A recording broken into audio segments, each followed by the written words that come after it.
우리에게 주시는 하나님의 말씀 창세기 12장 10절로 마지막 20절까지의 말씀입니다. 한 절씩 교독하고 마지막 20절은 함께 읽겠습니다. 구약 성경 창세기 12장 10절로 20절까지의 말씀입니다. 그 땅에 기근이 들었으므로 아브라함이 애굽에 거류하려고 그리로 내려갔으니 이는 그 땅에 기근이 심하였음이라.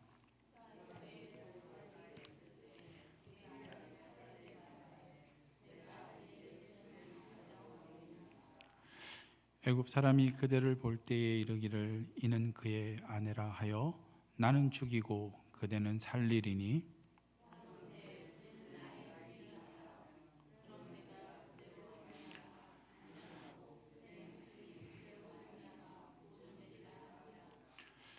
아브라함이 애굽에 이르렀을 때에 애굽 사람들이 그 여인이 심히 아리따움을 보았고 그를 보고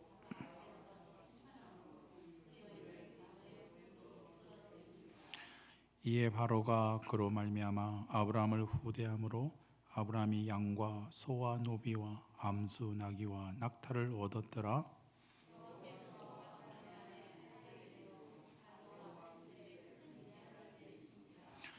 바로가 아브라함을 불러서 이르되 내가 어찌하여 나에게 이렇게 행하였느냐? 내가 어찌하여 그를 내 아내라고 내게 말하지 아니하였느냐?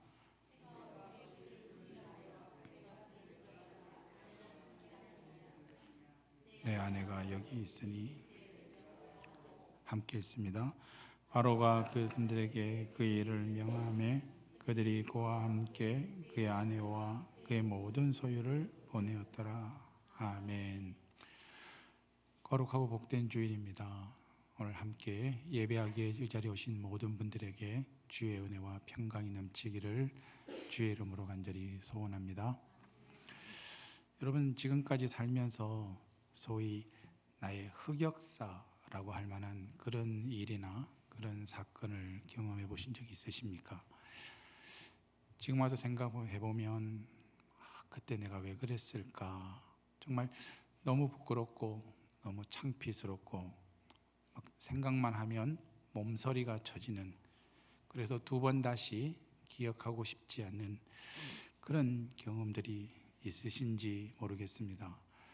정말 할 수만 있으면 우리 기억 속에서 송두리째 지워버리고 싶은 그런 혹시 흑역사를 여러분은 가지고 계시고 있지는 않으십니까? 다들 잘 사셔가지고 전혀 그런 거 없어요 하는 표정이신데, 어쩌면 오늘 이 본문에 이제 소개되는 이 내용은 아브라함에게 있어서는 어쩌면 흑역사라고 해도 과언이 아닐 만한 그런 사건이 아닐까 합니다. 가나안 땅에 기근이 들었어요. 그래서 아브라함은 애굽으로 가기로 결정을 합니다. 물론 영구적으로 그곳에 이주할 계획은 아니었고 이제 기근으로 인해서 가는 것이니까 잠깐 피신했다가 이제 상황이 좋아지면 아마 다시 가나안으로 돌아올 그런 마음으로 갔을 겁니다. 근데 이제 애굽으로 가려고 하니까 한 가지 아브라함의 마음에 큰 걱정거리가 있었습니다. 그 아내 사레의 그 미모가 너무 아름다운 거예요. 그래서 그 아내 사례가 너무 아름다워서 혹 애굽 사람들이 아내를 빼앗기 위해서 자신을 죽이지 않을까 하는 이제 그런 걱정이 든 것입니다. 저는 아브라함의 심정을 충분히 이해할 수 있습니다.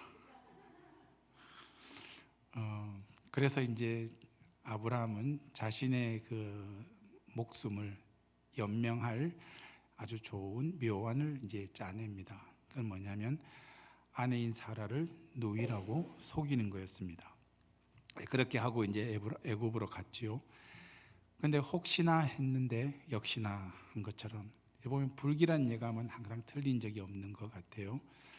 아브라함이 우려했던 대로 이제 그 아내 사라의 그 심히 아리따운 미모가 사람들의 이목을 끌게 되었고, 결국에는 이제 바로가 그녀를 궁으로 들이게 되는 지경에 이른 겁니다.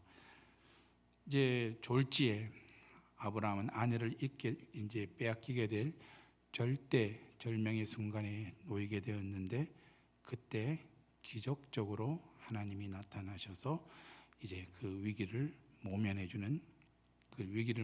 다행히 모면하게 되는 그런 내용입니다. 물론 이 이야기는 이제 결론은 해피엔딩으로 끝이 나지만, 이 아브라함에게 있어서는 아마 모르긴 몰라도 이 일은 그의 생애 속에서 두 번 다시 기억하고 싶지 않는 그런 흑역사가 아닐까 합니다.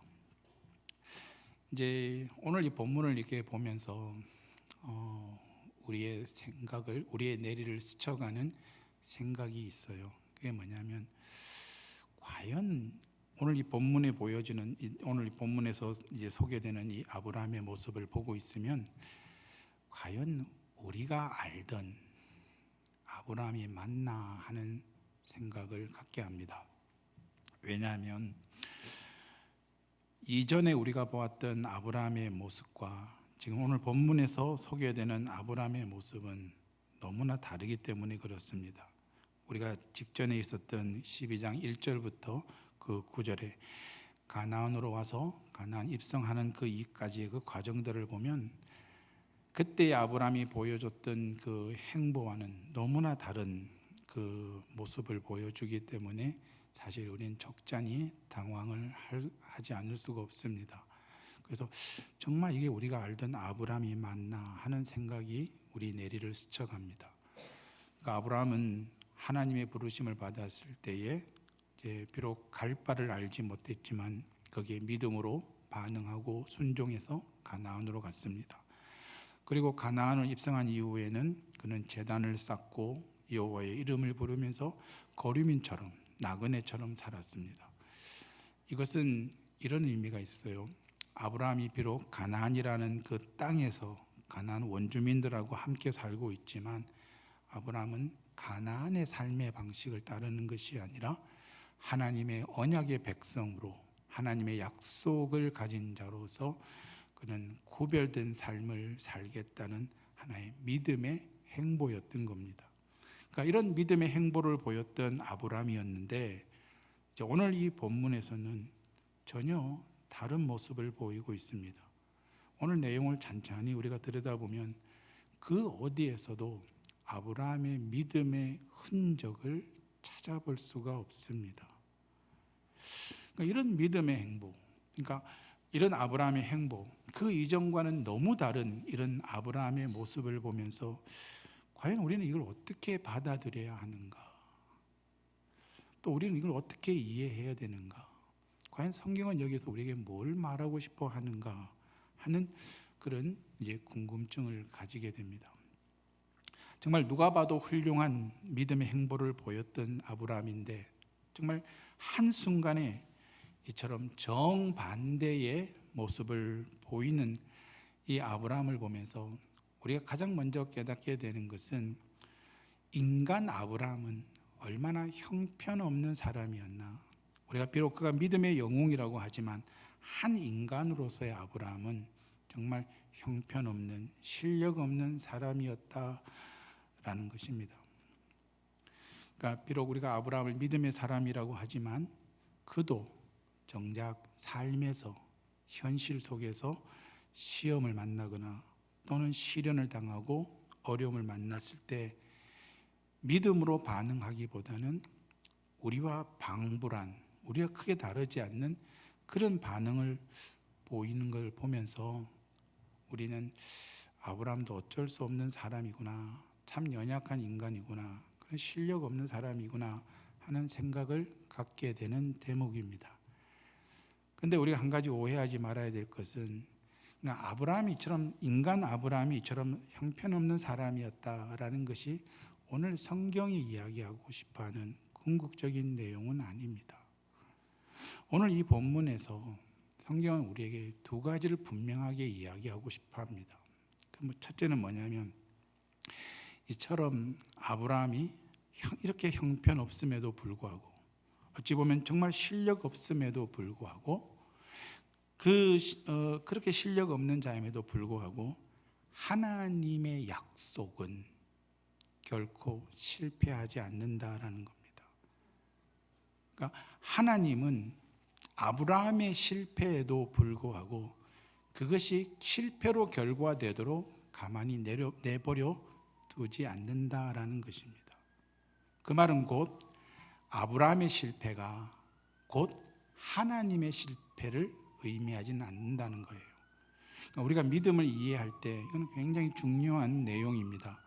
여러분, 아브라함의 실패가 하나님의 실패가 아니듯이, 또 아브라함이 실패했다고 해서 하나님이 그 실패가 결국의 실패가 되기를 내버려 두지 않으시는 것처럼, 그래서 아브라함의 실패가 하나님의 실패가 아니듯이 우리의 믿음에 있어서도 나의 실패는 곧 하나님의 실패를 의미하지 않는다는 겁니다. 그것이 사실 오늘 성경이 하고 싶은 이야기예요. 그리고 또 한 가지 오늘 이 성경이 우리에게 가르치는 중요한 내용은, 오늘 이 사건이 우리에게 주는 중요한 가르침은 뭐냐면, 여러분, 믿음에 있어서 최대의 적은 다른 그 무엇이 아니라 아브라함 자신이었다는 겁니다. 오늘 이 아브라함의 경우를 보면 아브라함은 그 이전과 달리 믿음에 있어서 실패하는 걸 보게 됩니다. 근데 그 아브라함의 실패를 만드는 최대의 적은 다른 그 무엇이 아니라 아브라함 자신이었다는 겁니다. 이제 우리가 확인하게 되겠지만 아브라함이 처한 그 어떤 외적인 환경이나 조건이나 여건이 그를 믿음에 있어서 실패하게 만드는 결정적인 요인은 아니었습니다. 물론 부분적으로 영향을 받은 것은 사실입니다. 하지만 그게 근본적인 이유가 아니었다는 겁니다. 아브라함이 실패한 것이 가나안 원주민 때문도 아니고 또 애굽 때문도 아니었습니다. 아브라함이 그 믿음에 있어서 실패하는데 가장 중요한 이유는 아브라함 자신이었다는 겁니다. 그 말은 바꿔 얘기하면 믿음에 있어서 우리 믿음을 좌절케 하는, 믿음에 있어서 실패케 하는 가장 최고의 적은 다른 그 무엇이 아니라 나 자신이 될 수 있다는 걸 가르치고 있는 겁니다. 우리는 가끔 신앙생활을 하다 보면 우리 주변에서 특별히 자신의 어떤 믿음을 이야기할 때, 믿음이 실패했던 그 이유들을 이야기할 때 외부적인 이유들을 찾는 사람들을 종종 보게 됩니다. 이런 거죠. 내가 좀 더 환경이 좋은 곳에서 신앙생활했다면, 내 형편과 여건이 지금보다 조금 더 나았다면 나는 좀 더 신앙생활을 잘할 수 있을 텐데, 뭐 그런 거라든지, 아니면 내가 저 사람만 아니면 왜 하나님은 저 인간을 봉화사로 안 보내시고 하필이면 내가 다니는 이 교회에 보내셔서 나를 저렇게 못 살게 구게 하는지, 내가 저 인간만 안 보면 신앙생활 잘할 수 있을 것 같은데 하필이면 저 인간이 나랑 같은 교회 다니는가, 내가 이 신앙생활하기 힘들다, 뭐 그렇게 이야기하기도 하거나, 혹은 왜 하필이면 저 목사를 만나가지고 내가 이토록 고생하는가, 뭐 그런 거죠. 아니, 내가 조금만 좋은 교회, 정말 시스템이 잘 되어 있고 또 예배 분위기도 좋고 정말 모든 것이 정말 부족함이 없는 그런 교회에서 신앙생활하면 정말 신앙생활 잘할 수 있을 텐데, 그런 이야기도 하기도 합니다. 제가 예전에 토론토에 방문한 적이 있었는데, 토론토에 어떤 큰 한인 교회를 이제 가서 잠깐 방문한 적이 있어요. 어떤 일로 인해서.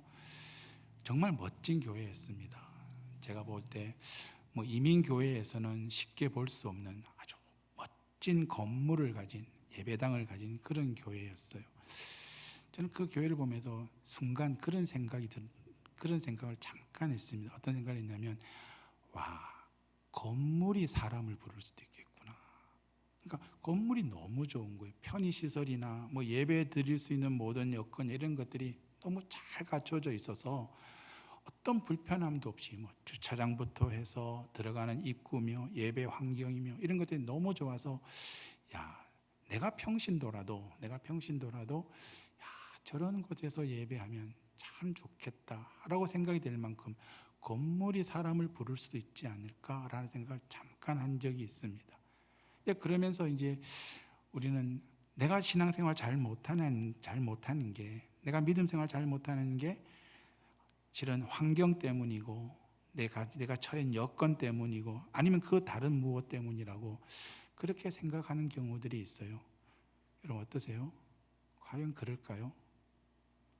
정말 내가 믿음에 있어서 실패하는 가장 근본적인 이유가 그 내가 있는 어떤 주변의 어떤 것들 때문이라고 생각하십니까? 환경과 조건 때문이라고 생각하십니까? 그런데 오늘 성경은 그렇게 가르치고 있지 않아요.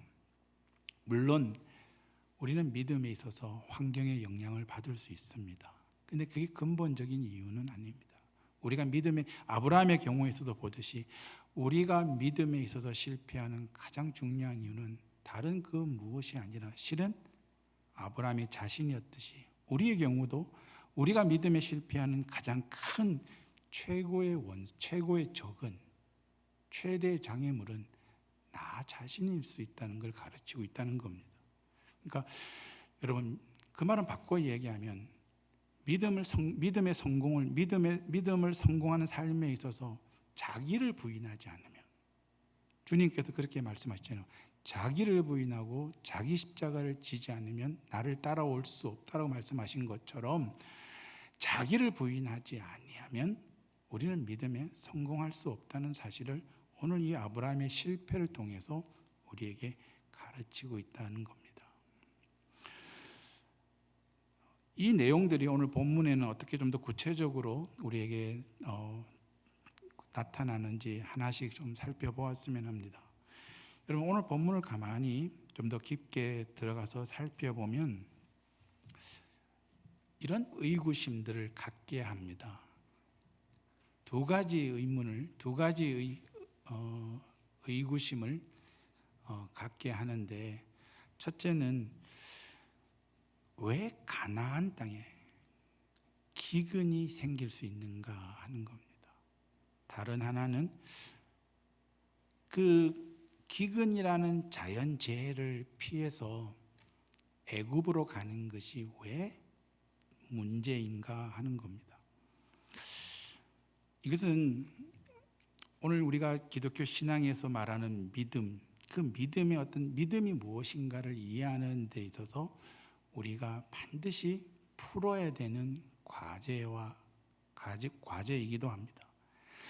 여러분 첫 번째 의구심이 뭐냐면 어떻게 가나안에 기근이 생길 수 있는가 하는 거예요. 어찌 보면 이 질문은 굉장히 어리석은 질문입니다. 충분히 그렇게 들릴 수 있을 것 같아요. 그러니까 가나안이란 땅이 뭐 천상에 있는 곳이 아니기 때문에, 그러니까 지구상에 존재하는 곳이라면 자연재해가 일어나는 것은 지극히 당연한 일 아닐까요? 근데 그게 왜 문제가 되는 겁니까? 목사님은 왜 거기에다가 시비를 거십니까? 그러니까 물론 가나안이 아니라 뭐 이 지구상에 있는 어느 곳이든 뭐 기근이든 뭐 태풍이든 뭐 아니면 뭐 홍수든 뭐 자연재해가 일어나는 것은 정말 당연한 일입니다. 그러지 않을까요? 그러니까 흔히 어디서나 일어날 수 있는 것이 자연재해입니다. 뭐 가나안이라고 해서 그런 일이 일어나지 말라는 법은 없습니다. 그런데 왜 오늘 본문에서 가나안에서 아브라함이 지금 살고 있는 이 가나안에 기근이 들었다는 것이 왜 문제가 되냐고요. 왜냐하면 적어도 아브라함에게 있어서 이 기근이라는 이 자연재해는 단순히 자연재해 그 이상의 의미를 갖기 때문에 그렇습니다. 무슨 말인가 하면 여러분 보세요. 아브라함에게 있어서 이 가나안은요 약속의 땅입니다. 그렇지 않습니까? 아브라함에게 있어서 가나안 땅은 하나님이 복 주시겠다고 약속해서 하나님이 가라고 해서 그 명령에 순종해서 믿음으로 온 것입니다. 그는 이 하나님의 약속을 믿고 믿음으로 순종해서 이 가나안에 오기 위해서 본토를 떠나야 됐고 친척과 아비의 집을 떠나야만 했던 겁니다. 단순히 하나님의 약속 하나만 믿고 이 가나안에 들어오게 된 겁니다. 그러니까 그렇게 오직 하나님의 약속 하나만 믿고 그 오직 믿음으로 이 땅에 왔을 때는 아마도 모르긴 몰라도 아브라함에게는 하나님으로부터의 어떤 기대와 소망이 있었을 겁니다.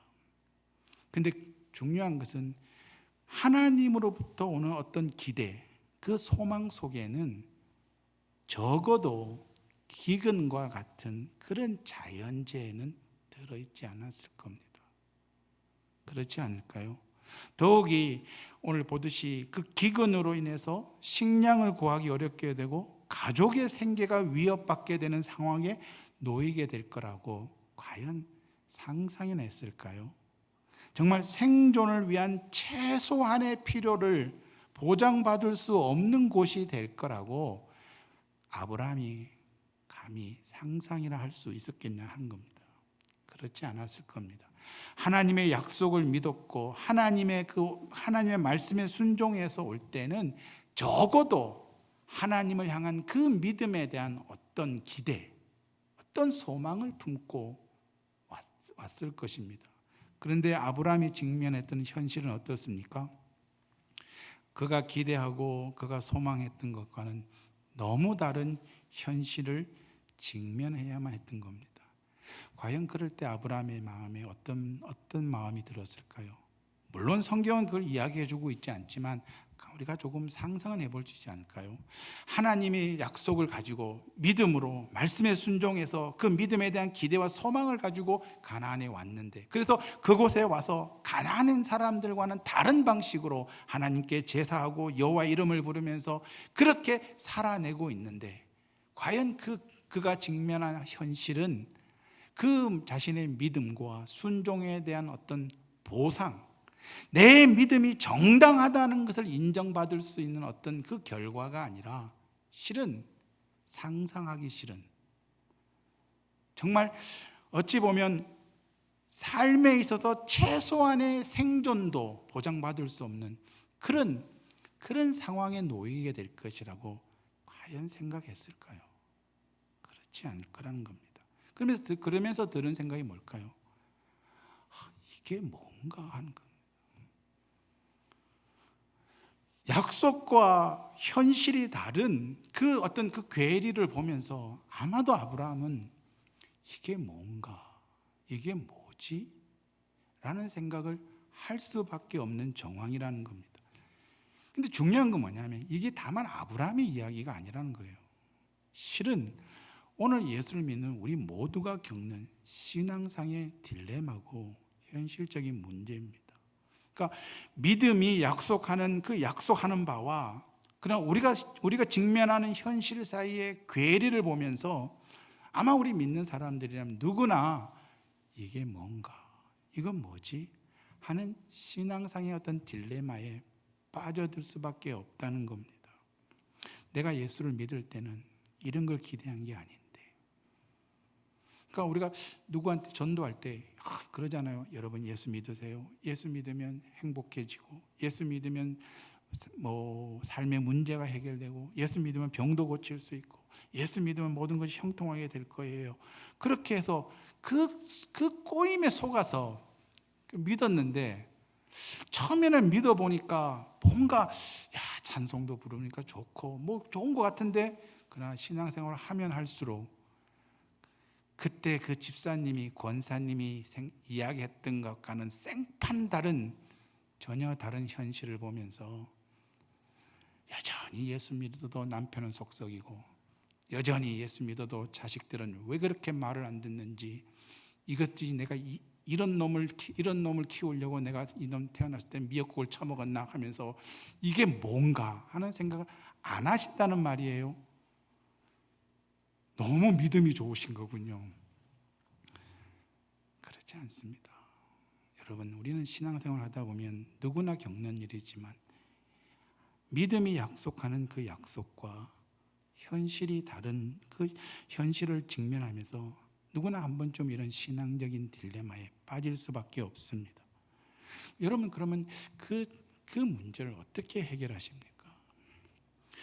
오늘 성경을 보면요, 이런 약속과 현실 사이의 괴리를 보면서 이런 신앙의 딜레마에 빠졌을 때 대부분의 사람들은, 우리가 성경에서 만나는 대부분의 사람들의 반응이 뭔지 아십니까?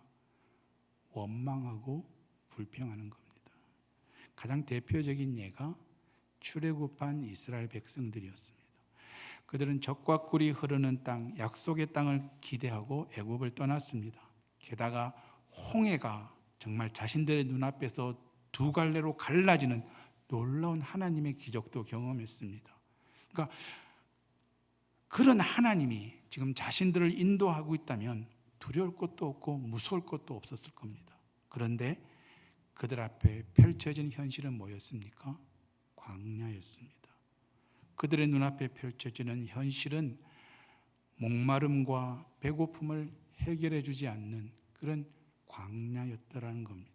그러니까 생존을 위협받는 그런 광야를 직면하면서 그들은 어떤 반응을 보입니까? 출애굽기 15장과 16장에 보면 그들의 목마름을 느낄 때에, 또 배고픔을 느낄 때에 보면 그들의 반응은 원망과 불평이었습니다.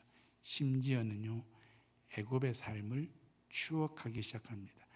그때가 좋았는데, 거기가 좋았는데. 그러니까 정말 이들이 하나님의 놀라운 구원을 경험한 하나님의 백성이라고는 전혀 찾아볼 수 없는, 어디에도 믿음의 흔적을 찾아볼 수 없는 그런 반응을 보입니다. 그때만 그런 게 아니라 더 놀라운 것은 실은 광야 생활 내내 이스라엘 백성들은 그렇게 하나님께 반응한다는 겁니다. 왜 그럴까요? 이런 반응을 보이는 가장 주된 이유는요, 자신들이 기대하고 소망했던 그 현실과 지금 눈앞에 펼쳐진 현실이 너무나 달랐기 때문입니다.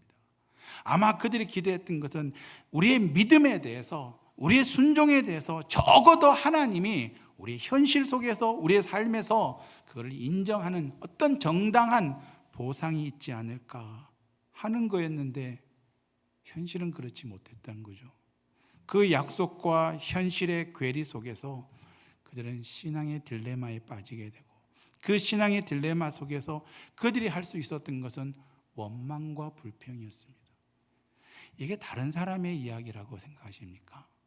저는 그렇지 않습니다. 그렇지 않다고 생각해요. 이건 우리들의 모습이에요.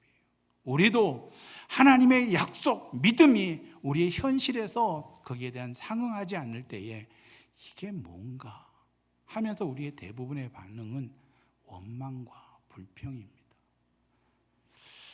이런 원망과 불평에는 한 가지 믿음에 대한 큰 오해가 있어서 그렇습니다. 그게 뭐냐면, 아브라함도 그랬지만 출애굽한 이스라엘 백성도 그렇고 우리도 그렇지만, 믿음에는 당연히 그에 상응하는 어떤 현실적인 보상이 있을 거라는 기대가 있다는 겁니다.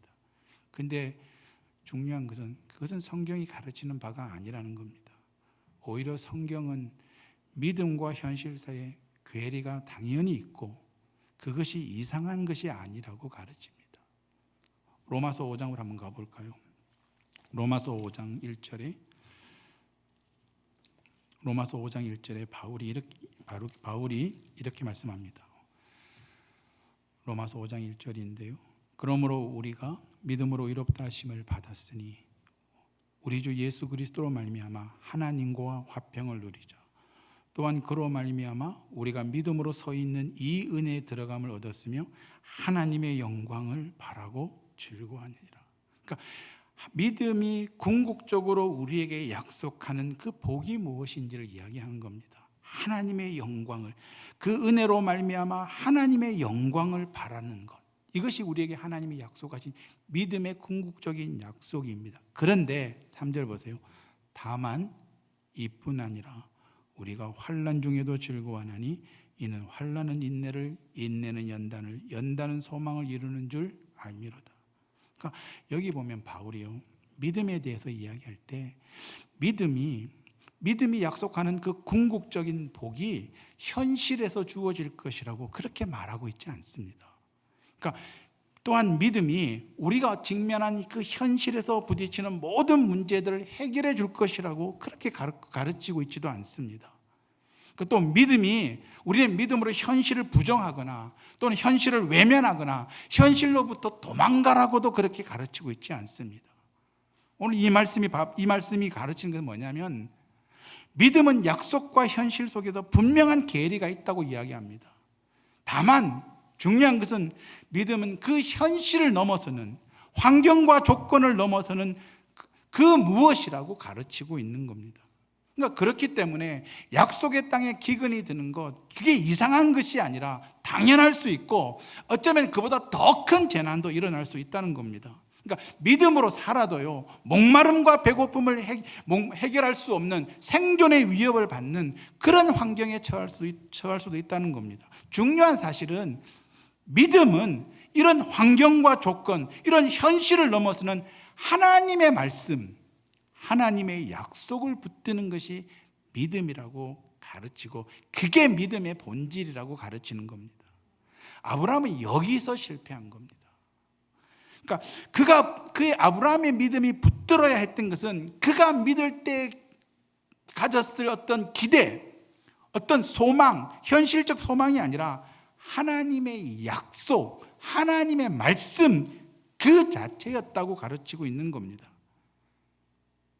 그러니까 아브라함이 그렇게 하지 못한 것이 아브라함의 실력이고 아브라함의 한계입니다.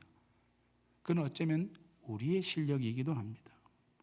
그러니까 성경에서 이런 믿음에 대한 이해가 없으면 사실 우리가 믿음의 삶에서 현실과 약속의 괴리 속에 그 신앙의 딜레마에서 빠져나올 수 있는 길은 없습니다.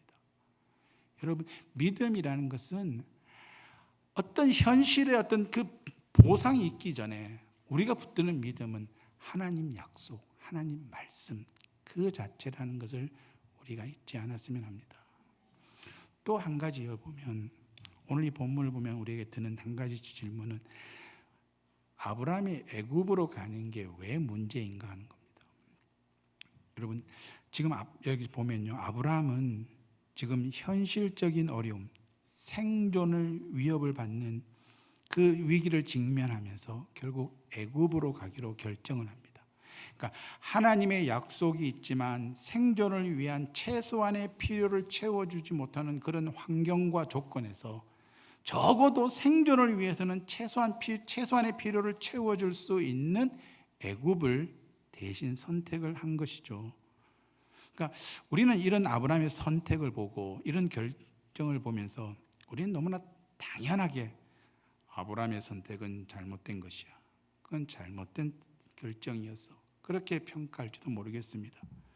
이것은 절대 옳은 결정이나 바른 선택은 아니다. 아니 어떻게 아브라함이 이럴 수 있지? 하나님을 더 의지해야지, 어떻게 세상을 더 의지한단 말이야, 그건 잘못된 선택이야, 그렇게 말할지도 모르겠습니다.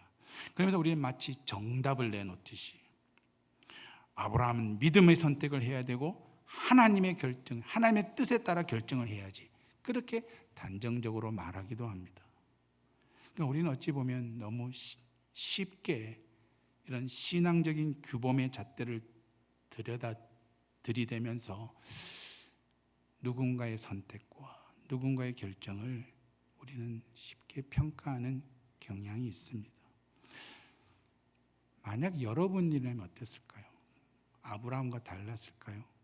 여러분, 생존을 위협받는 상황 속에서 과연 여러분들은 어떤 결정을 하시겠습니까? 하나님의 약속이 있고 하나님의 말씀이 있지만 생존을 위한 최소한의 필요를 채울 수 없는 환경과 조건, 아니면 적어도 최소한의 생존을 위한 그 필요를 채울 수 있는 환경과 조건 중에 여러분의 생명이 위협받는 상황에서 무엇을 결정하시겠습니까? 나는 아브라함처럼 그러지 않을 거라고. 물론 아브라함의 선택이 옳았다는 거 아닙니다. 그건 잘못된 선택이었고 잘못된 결단이었습니다. 아마 그건 분명히 그가 믿음이 없어서 만들어낸 결과이기도 합니다. 근데 잘 보세요. 성경은요, 마치 우리에게 정답을 내놓듯이, 마치 어떤 규범적인 잣대를 들이다대면서 이래서 틀린 거야, 이래서 너의 결정이 잘못된 거야, 그렇게 성급하게 결론을 내리고 있지 않다는 겁니다. 여러분, 아브라함의 선택과 결정이 잘된 것이냐 잘못된 것인가를 우리가 판단하기 전에, 그 평가를 내리기 전에 우리는 한 가지를 간과하지 말아야 됩니다. 지금 생존을 위협받고 있는 상황에서 아브라함이 애굽을 선택한 것은 불가피한 선택이었다는 겁니다. 현실의 상황에 몰려서 어쩔 수 없이 내린, 그러니까 다른 선택의 여지가 없는 그런 불가피한 선택이었다라는 겁니다. 그러니까 불가피한 선택이었으니까, 어쩔 수 없는 선택이었으니까 그러니 괜찮아, 그런 말 하려고 하는 게 아닙니다. 왜 이 말씀을 드리냐면, 우리는 어떤 누군가의 그 선택과 결정을 보면서 너무 쉽게 성경적인 규범을 갖다 대면서 옳아, 틀려, 믿음이야, 아니야 라고 그렇게 너무 성급하게 잘못을 따지고 있지 않느냐 하는 겁니다. 그러니까 우리는 너무 쉽게 내 일이 아니라고, 어떤 누군가가 생존을 위협받고 불가피한 선택을 할 수밖에 없는 그 상황에 놓였을 때, 아무리 환경과 조건이 안 좋아도, 어렵고 고통스러워도 믿는 사람이면 참고 견뎌야지, 죽으면 죽으리라 하고 거기서 버텨야지, 어떻게 그런 선택을 할 수 있단 말이야. 틀린 말은 아닌데, 다 맞는 말인데, 정답이기는 한데, 그런데 우리는 너무 쉽게 단정적으로 결론을 내린다는 것은 다시 한번 우리가 생각해 봐야 하지 않겠냐는 겁니다. 여러분, 우리 인생을 살다 보면요, 늘 옳은 결정만 하고 살지 않습니다. 현실에 떠밀려서, 상황에 떠밀려서 어쩔 수 없이 내리는 결정들이 있습니다. 그러니까 그런 결정들이, 그런 선택이 모두가 잘못됐고 틀렸다라고 말할 수는 없는 겁니다. 그렇지 않습니까? 여러분, 바꿔서 한번 생각해 보세요. 예수 믿는 우리가 어떤 선택을 할 때, 어떤 결정을 할 때, 모든 선택과 결정을 기도하고 하나님의 뜻이 무엇인지를 묻고, 그래서 그 뜻을 분명하게 알고, 그러고 나서 믿음으로 결정하는 경우, 모든 것을 그렇게 결정하지는 않습니다.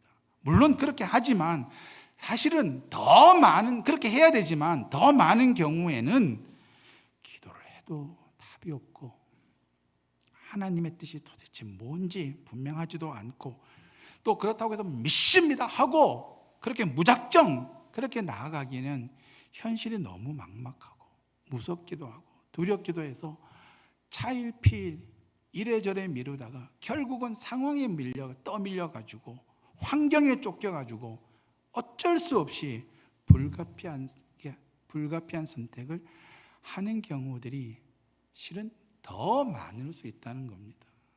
그렇지 않나요? 여러분들은 결정하실 때마다 다 기도하니까 하나님이 나타나서 따라 야 이렇게 하거라 정답도 내려주시고, 그래서 추호의 의심도 없이 믿습니다 하고 그렇게 해서 결정해서 지금까지 사신 게 요 모양 요 꼴이십니까?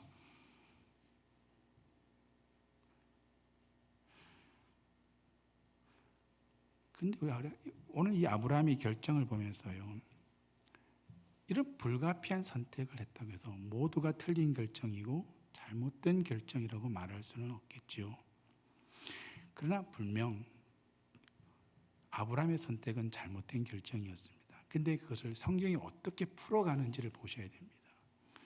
성경은 그냥 어떤 규범적인 잣대를 들이다대면서 마치 정답을 제시하면서 맞다 틀리다는 식으로 오늘 이 아브라함의 문제를 풀어가고 있지 않다는 겁니다.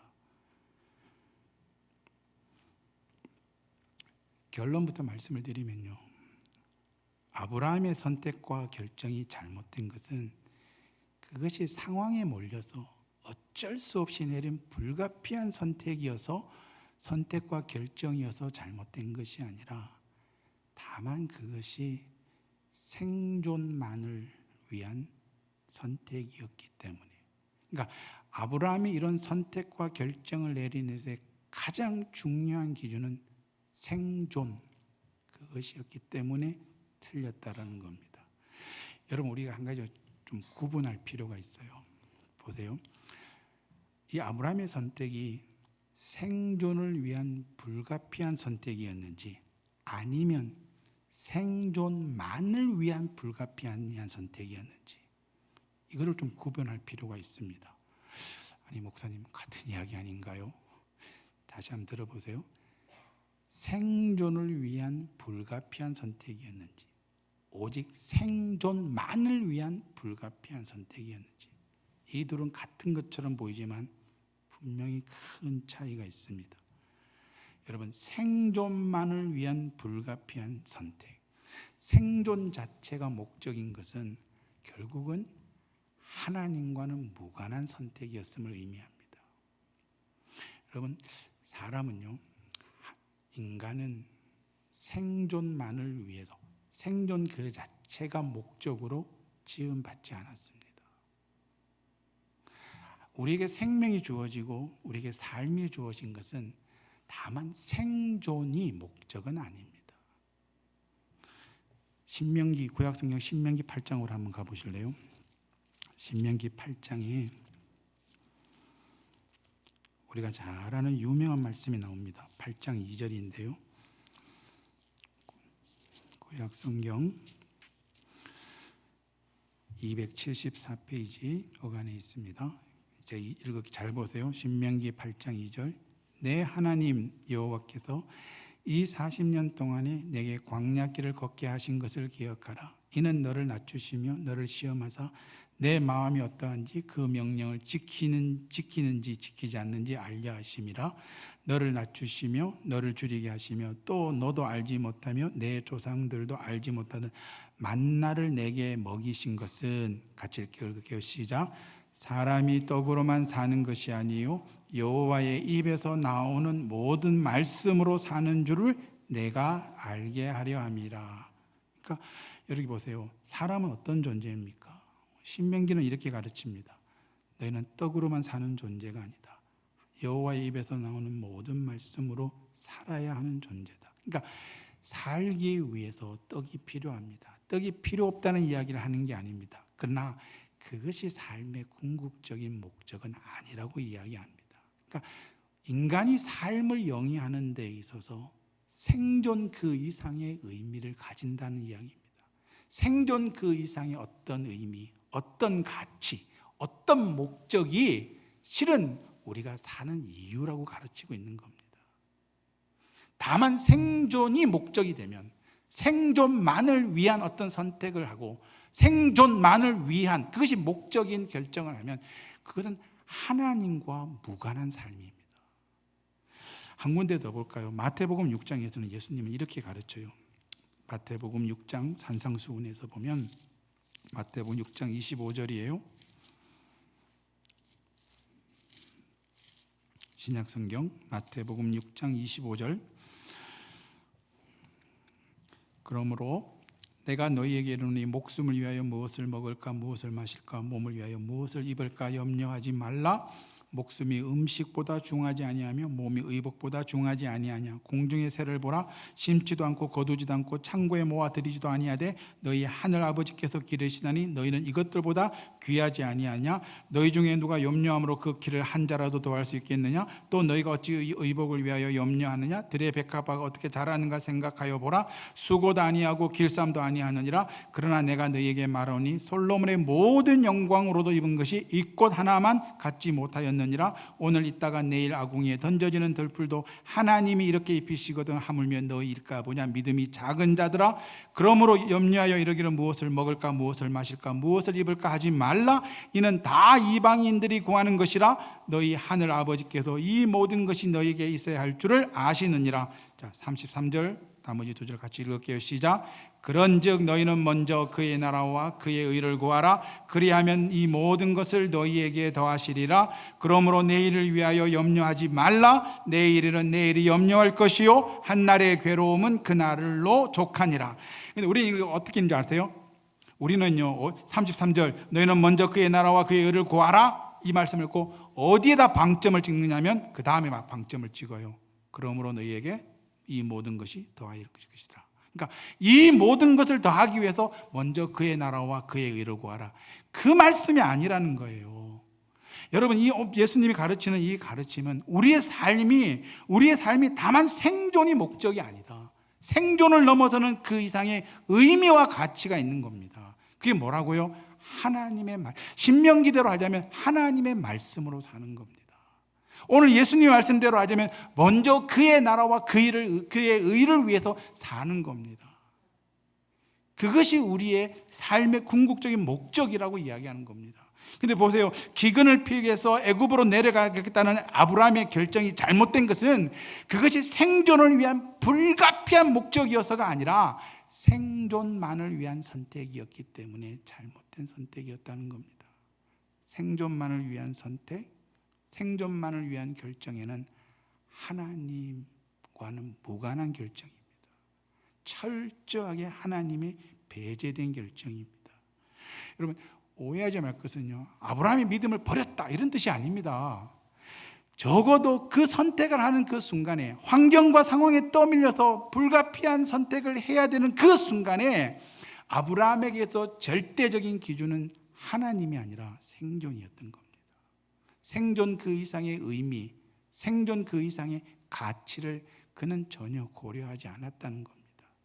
그것이 아브라함의 실패입니다. 아브라함이 이처럼 하나님과 무관한 선택을 했다는 것은 애굽에서의 삶이 그것을 증명해 주고 있습니다. 여러분, 오늘 본문 다시 창세기로 돌아오면 아브라함이 살기 위해서 애굽으로 내려갔습니다. 근데 참 아이러니한 것은요, 살려고 내려갔는데 거기서 또 다른 형태의 생존의 위협을 받습니다.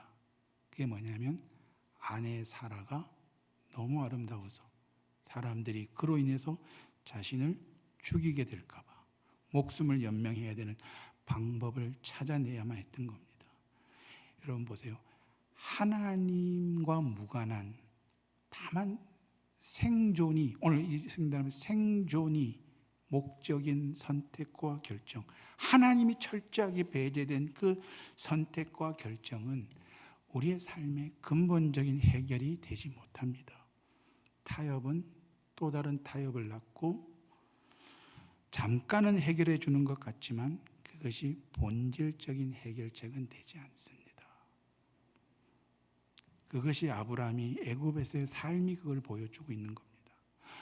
또 하나, 아브라함의 결정이 하나님과 무관한 결정이었다는 것을 보여주는 또 하나의 중요한 증거는 아브라함의 삶에, 애굽에서의 아브라함의 삶에서 한 가지 잃어버린 게 있습니다.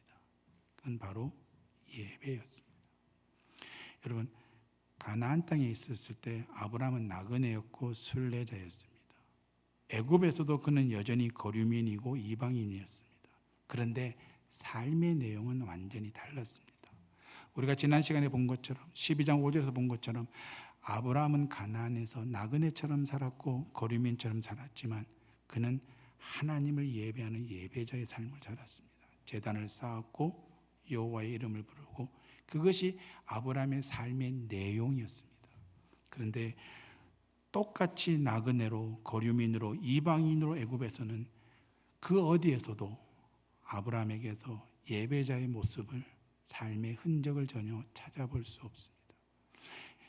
이런 아브라함의 예배자의 삶이 언제 회복되냐면 나중에 13장에 가면 다시 가나안에 돌아왔을 때, 그때서 다시 아브라함은 그가 처음 제단을 쌓았던 곳에서 다시 제단을 쌓고 거기서 하나님의 이름을 부르기 시작합니다. 여러분, 이걸 가만히 보면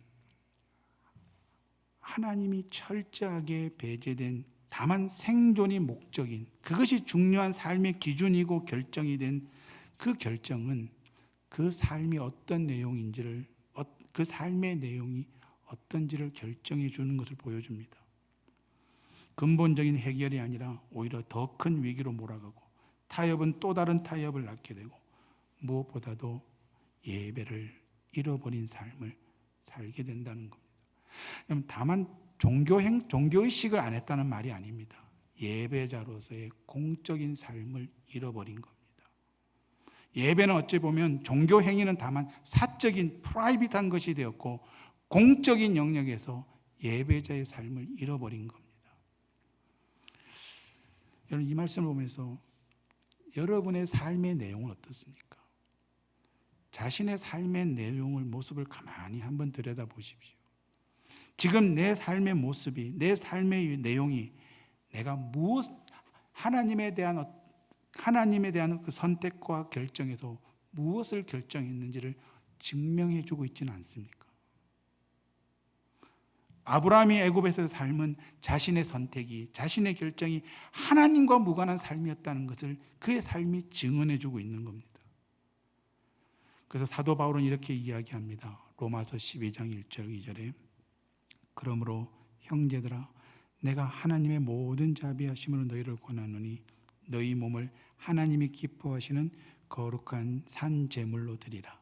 이는 너희가 드릴 영적 예배니라. 너희는 이 세대를 본받지 말고 오직 마음을 새롭게 함으로 변화를 받아 하나님의 선하시고 기뻐하시고 온전하신 뜻이 무엇인지 분별하도록 하라. 아멘이십니까? 마지막으로 이 말씀을 꼭 드리고 말씀을 마칠까 합니다. 여러분, 애굽은 아브라함의 믿음이 실패한 자리입니다. 근데 정말 중요한 건 뭔지 아세요? 그 실패한 자리에 하나님이 찾아오십니다. 아브라함이 실력이 없고 아브라함이 연약해서 그가 하나님과 무관한 선택과 결정을 해서 결국은 하나님과 없는 방불한 삶을 사는 그 삶의 그 현장의 가장 한가운데 있을 때에, 그야말로 실패의 중심에 있었을 때에 하나님이 그 실패의 자리로 아브라함을 다시 찾아오시는 겁니다. 아브라함의 실패가 하나님의 실패가 되지 않기 위해서. 지금 여러분들이 계신 자리는 어떤 자리입니까? 여러분이 처한 형편, 어떤 처지 속에 여러분들이 있다 할지라도 그것이 나의 실력 없음으로 인해서, 나의 무능력으로 인해서 세상이 감당할 수 없는 인생의 밑바닥 가운데 있을지라도, 그래서 세상도 포기한 그런 실패자의 자리에 있을지라도 그거 아십니까? 하나님은 거기까지 우리를 찾아오시는 하나님이십니다. 그래서 그 무엇으로도 하나님의 사랑에서 우리를 끊어낼 수 있는 것은 아무것도 없습니다. 오늘 이 말씀이 이 한 주간을 살아가는데 여러분의 큰 위로와 힘과 용기가 되기를 바랍니다. 기도하겠습니다. 하나님, 그렇습니다. 나의 실패가 결코 하나님의 실패가 될 수 없는 것을 오늘 이 말씀을 통해서 다시 한번 깨닫게 됩니다. 비록 나의 연약함 때문에, 나의 못남 때문에, 나의 어리석음 때문에 정말 하나님을 외면하고 살았기 때문에 정말 세상마저도 포기한 그 자리에, 인생의 실패한 자리에 그렇게 있을지라도 거기까지 찾아오시는 하나님, 그 무엇으로도 끊을 수 없는 하나님의 사랑으로 거기까지 찾아오시는 하나님 한 분만을 의지하고 바라보고 믿음으로 사는 우리 모두가 되게 하여 주옵소서. 예수님의 이름으로 기도 올리옵나이다. 아멘.